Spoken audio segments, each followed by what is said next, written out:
तर बुलढाण्यातून उपमुख्यमंत्री एकनाथ शिंदे बोलतायत, बघूयात।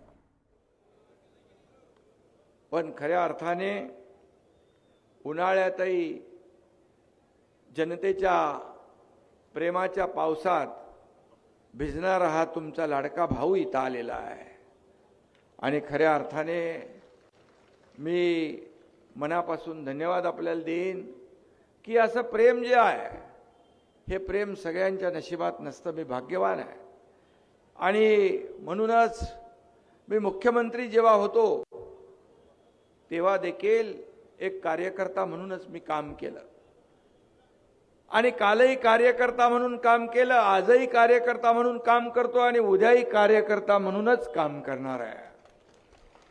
खरं म्हणजे इथलं राजकीय आता तापमान तर आहेच, पण राजकीय तापमान देखील शिवसेनेने वाढवलं। त्याचे जोरदार चटके विरोधकांना बसले आणि थंडगार हवा खायला कुठेतरी गेले। परंतु माझ्या लाडक्या बहिणी, लाडके भाऊ, लाडके शेतकरी, लाडके ज्येष्ठ यांनी त्यांना कायमचं गप्पगार केलं। यासाठी मी तुम्हाला धन्यवाद द्यायला आलोय, यासाठी आपल्याला भेटायला आलोय। लोकसभेच्या निवडणुकीत प्रतापरावांना तुम्ही विजयी केलं आणि पाठोपाठ विधानसभेच्या निवडणुकीत संजय गायकवाड यांना तुम्ही विजयी केलं। म्हणजे बुलढाण्यामध्ये खासदारही शिवसेनेचा, आमदारही शिवसेनेचा, आणि त्यासाठी तुम्हाला धन्यवाद द्यायला आलोय, तुमचे आभार मानायला आलोय। खरं म्हणजे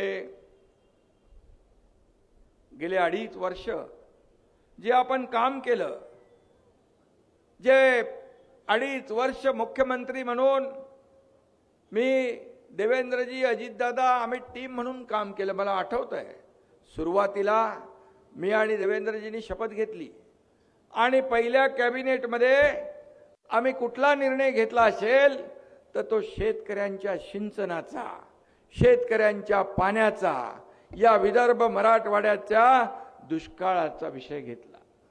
कारण खरं म्हणजे महाविकास आघाडीच्या काळात गुलाबराव आणि संजय इकडे आहे, या ठिकाणी सिंचनाच्या प्रकल्पांना किती प्रकल्पांना मान्यता दिली होती? फक्त 4 प्रकल्पांना मान्यता दिली होती। परंतु गेल्या 2.5 वर्षाच्या महायुतीच्या सरकारमध्ये मला सांगायला अभिमान आणि समाधान वाटतं की आपण 150 प्रकल्पांना मान्यता दिली। 150 प्रकल्पांना निधी किती दिला तो मला माहीतच नाहीये। प्रत्येकाला संजय आता त्यांचा हिशोब काढला तर खरं म्हणजे माझ्याकडे पत्र यायची, मी त्याच्यावर सही करायचो आणि त्या आमदाराला, खासदाराला निधी त्यांच्या मतदारसंघात मिळायचा। खरं म्हणजे हे सर्वसामान्यांचं सरकार आपलं होतं। सर्वसामान्यांसाठी आपण या महाराष्ट्रामध्ये सरकार बनवलं। मगाशी गुलाबरावांनी सांगितलं, प्रतापरावांनी सांगितलं, संजयने सांगितलं की जो उठाव केला आपण, तो उठाव करण्याची हिम्मत आणि धाडस या एकनाथ शिंदेने दाखवलं। कारण शिवसेनेचं होणारं खच्चीकरण, शिवसेना आणि धनुष्यबाण काँग्रेसच्या दावणीला बांधण्याचं पाप ज्यांनी केलं आणि धनुष्यबाण आणि शिवसेना वाचवण्याचं, सोडवण्याचं काम या तुमच्या एकनाथ शिंदेने केलं। आणि त्यावेळेस लोक म्हणत होते, विरोधक म्हणत होते, उबाटा म्हणत होते, गेलेला एकही आमदार निवडून येऊ देणार नाही। परंतु गेले होते 40 आणि निवडून आले 60। आम्ही 80 जागा लढवल्या आणि 60 जागा जिंकल्या। त्यांनी 100 जागा लढवून 2.5 वर्ष आरोपांचा कीस पाडला। परंतु 100 जागा लढवून 20 जागा जिंकल्या आणि गुलाबरावांनी सांगितलं 7 जागा, 8 जागा आपल्या अगदी किरकोळ मताने पडल्या।